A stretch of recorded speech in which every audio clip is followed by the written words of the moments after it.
and so we are going to continue our look at soil, because soil is very important for plants, yeah?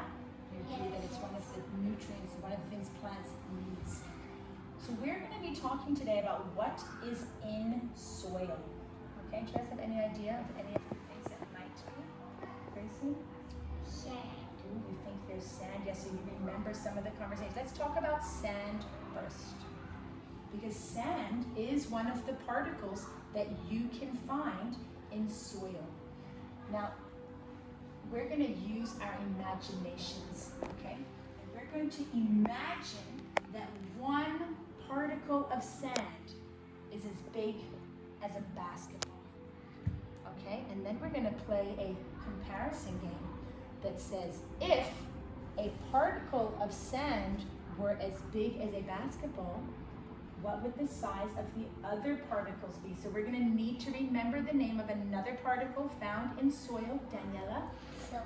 Silt. Silt. Silt. Let's see. If a particle of sand were the size of a basketball, a particle of silt would be the size of a baseball. And there's one more particle found in soil. George? Clay. Clay. Now clay is a very, very, very tiny particle. So, so small. Do you guys want to join in with me and we'll say our comparison story? If a particle of sand were the size of a basketball, a particle of silt would be the size of a baseball, and a particle of clay would be the size of a golf ball. Wow, yeah, so those are the sizes. Yeah. So soil can have different amounts of particles in them depending where it is. And if you are interested in growing things, you need to know about these particles. Okay, so if we were to just have, well, if we had soil that had a lot of this, mostly sand, unfortunately that's not going to be good soil for growing, because too much sand is going to dry the soil out and the roots are not going to be able to get enough water. So soil that has too much sand is not going to be good for growing things. We're going to go down here. If soil mostly is made up of clay particles, that's also not going to be good for growing, because the opposite is going to happen to those roots. Instead of being too dry and not getting enough, what's going to happen? Too much. It's almost like the story of the just right. Yeah, it reminds me a little bit of that, yeah? So either one of those is going to be not the right environment. You really want to have a mixture of them, okay? So I could not go and separate particles from the soil, but we can use our imaginations as humans have to help us imagine things. I'm going to pass this around. You can just feel the flour would be a little bit like what the silt feels like. Okay, so you're going to pass that on around. You can just touch it and feel the flour. So that would be the silky, powdery texture of silt. So you can pass it along.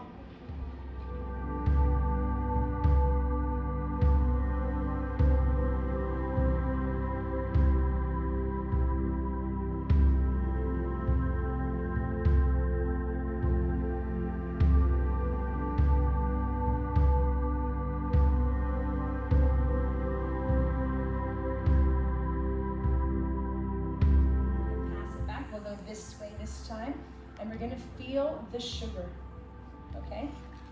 The sugar represents the sand, and you should be able to feel like you can pick these up a little bit more. It's a little bit more gritty. The flour is much tinier like the clay. So we're going to go this way. This time you can feel the sugar, which is representing what the sand particles are like. And just think about the difference you notice in what you're feeling.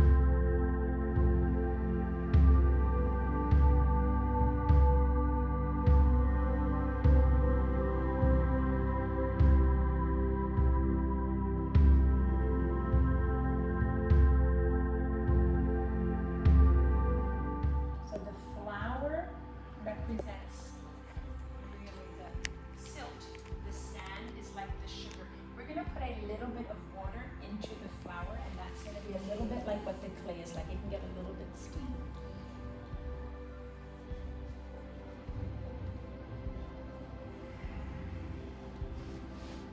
And remember, this is the one, if it's too much of this, it's going to be too wet for the roots.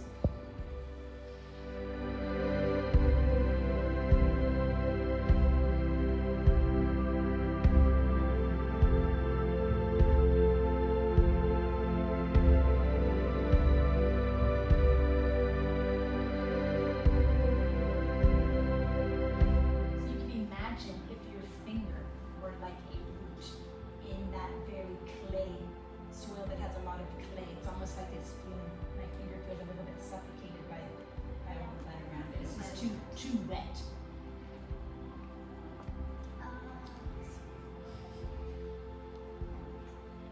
So here we actually have a jar that is a sample of soil that's been taken from the gardens outside.